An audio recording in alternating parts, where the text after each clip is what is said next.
Через несколько минут мы все с вами услышим залпы праздничного салюта, который символизирует победный дух нашего народа.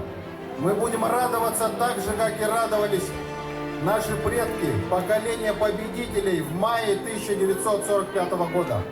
Вечная память и слава героям Великой Отечественной войны. Слава труженикам тыла и детям войны. Слава народу-победителю! Ура!